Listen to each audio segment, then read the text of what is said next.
Unfortunately, nearly 30% of U.S. high school students aren't making it to graduation. And every one of us, every parent, every friend, and neighbor, has the responsibility to provide the support and encouragement they need to make it through. Because we all need to see a lot more of these pictures.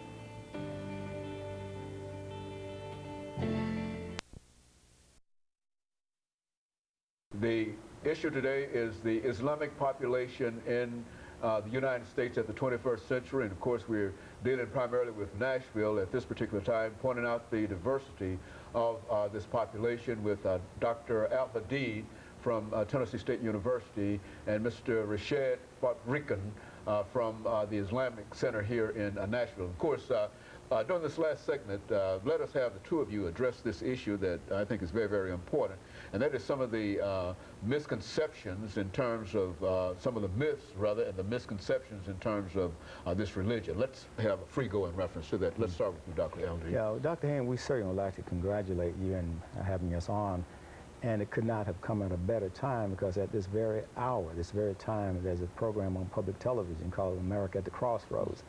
And they're presenting their version of Islam, so you're giving us an opportunity to present an Islamic perspective on that. And well, I think the audience needs to understand that Islam is one of the Abrahamic religions. We believe in monotheism. We accept Jesus Christ not as the Son of God, as Christians do, but as a prophet. We are obligated to study the Old Testament that Moses brought. We are obligated to study the New Testament, and we cannot be a complete Muslim. Our holy book is the Holy Quran, and in the Holy Quran you will find teachings on Moses and Jesus and so forth. Now, there are some myths out there that we probably want to comment on, and we share that catalog of myths. There are many. First of all, there are two worlds here. One is the perception of Muslim before 9/11, and then the perception of Muslim after 9/11. Okay. So on this side of 9/11, I think that's where these stereotypes of myths have been intensified. First of all, I think we should know that Islam is not an Arab religion. Our language is Arabic because our prophet was an Arab, peace and blessing be upon him, and it was revealed in that language. But Arabs are in the minority in this religion. They're a very small group, and primarily in North Africa and the Arabian Peninsula. The largest population of Muslims are actually in Indonesia. There are maybe 200 million Muslims, you know, in Indonesia. And in terms of the way things are going now, when we look at the news today, you see what's going on in Baghdad, you see what's going on in Afghanistan, and that is not the true face of Islam. These are people that are dealing with a land that is occupied, and like any other people, they are dealing with occupation the same way that America dealt with the 13 colonies in 1776, you know. And I think people need to understand it, you know, in that context. Another stereotype about Muslims is that we oppress women because the way of Muslim women dress, some wear the veil, some wear the hijab, the headscarf. And it's not the oppression of women, it's an act of modesty.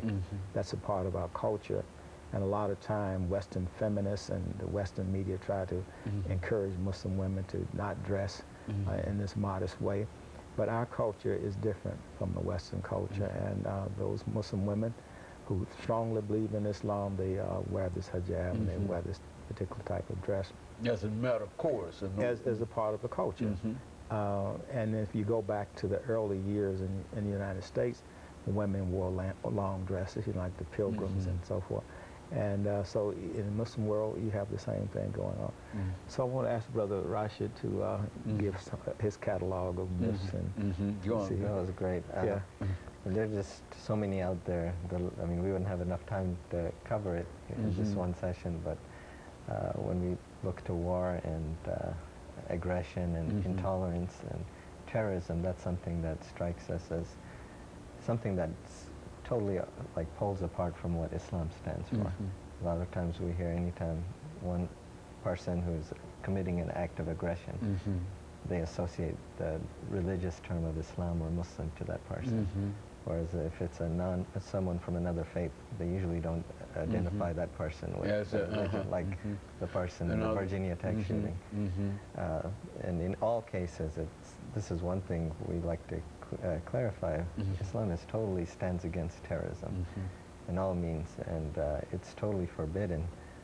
In fact, there's a verse from the Holy Quran in the 5th chapter and the 32nd verse to the effect, I'll paraphrase it because there's the Arabic term, but the English paraphrased is, the killing of one soul is like the killing of all of humanity, and the saving of one life is like the saving of all of humanity.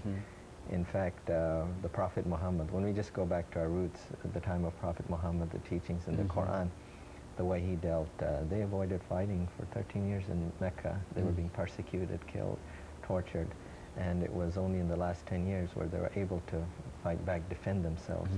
And during those times, there was a strict code of conduct during war, combatant versus uncombatant, that Prophet Muhammad forbade killing children, elderly, the innocent, and even burning down trees and crops and buildings. These are all forbidden because Islam is a religion of peace, and God says in the Quran that, I'll recite the Arabic, La ikraha fi din, let there be no compulsion in religion. And there's another verse that's in the 2nd chapter, in the 8th chapter. He says, وَإِن جَنَحُوا لِلسِّلْمِ فَجْنَحْ لَهَا وَتَوَكَّلْ عَلَى اللَّهِ. If they incline towards peace, then you incline towards peace and place your trust in God. So in terms of terrorism, Islam forbids even harming an innocent soul. Weapons of mass destruction go way, I mean, that's like killing someone. Well, it seems that the religion has in a real sense been hijacked. It has. And it's getting a bad reputation because all of those things that you say how do you explain that, Doctor? Well, you know, there's a history in the West. There's a book by Samuel Huntington called The Clash of Civilizations. And the archetypes that we're dealing with now, it's almost, you have the tension between the Christian West and the Muslim East. And it's almost like we're skidding back to the days of the Crusades because people are seeing the modern current events through the lens of the Crusades. And there's no such thing in Islam. Jihad, it does not mean a holy war. Jihad means struggle, making effort. So for example, if I'm trying to solve a calculus problem, that's jihad. If I'm working, trying to get money to feed my family, that's jihad. Jihad means struggle, and life is struggle. So jihad is life. And so people take that kind of language and say there's a holy war, there's no such thing. No wars are holy. And then so on the opposite side of that you have the Crusades and so forth. So I think that in terms of that conflict, you know, Islam is strictly against oppression, it's strictly against violence. It's a religion of peace. The very word Islam means peace, and that's the way I would view that.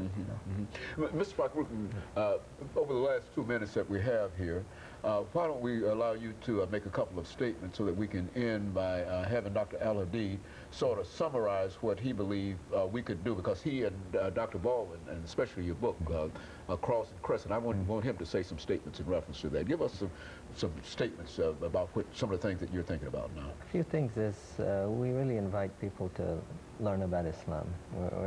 We're not here trying to proselytize or trying to convert people. That's not what we just want people to be educated and want ourselves to be represented according to the scriptures of the Quranic text and what Islam stands for.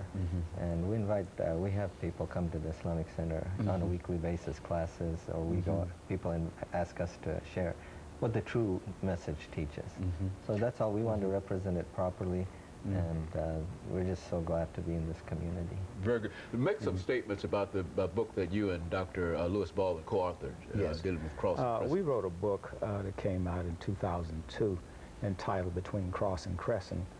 Dr. Baldwin is a Christian scholar and I'm a Muslim scholar. So we decided that we'd write this book using as narrative the life of Dr. Martin Luther King and also the life of Malcolm X.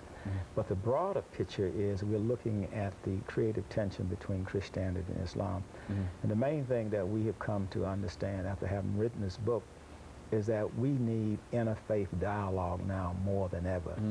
You know, the 20th century as Du Bois said, was about the color line. So we had a lot of conversations about race. In the 21st century, I think we need to have some principled dialogue about religion, because the 21st century will be the dialectics of religion. And we need to become more tolerant and more understanding of each other. And the more we can come together and have these conversations, the less there will be a need for political conflict or military conflict.